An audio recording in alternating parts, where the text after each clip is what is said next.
Now, Paul says in verse 10, I am now standing before Caesar's court, where I ought to be tried.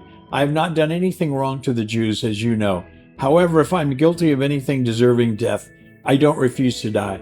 But if charges are brought against me and by these Jews are not true, no one has the right to hand me over to them. I appeal to Caesar. So what happens is that the new governor Festus gives him an opportunity and says, we can go back to Jerusalem, and then you can stand before me in a Roman court, and then you can let all these people bring the charges against you. But they wanted to get Paul back into Jerusalem because they wanted to do some way to kill him, some kind of a subterfuge or an assassination or something. And so Paul exercises what his right is.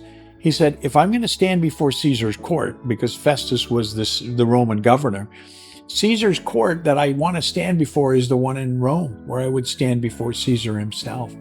What we see here is that Paul doesn't always know what's going to happen next. Being in Caesarea has been a surprise to him. But what we see over and over is what does happen to Paul is something that God is leading and directing. We need to trust that in our lives as well. We don't know what's really happening and what's going on, but we put ourselves in God's hands.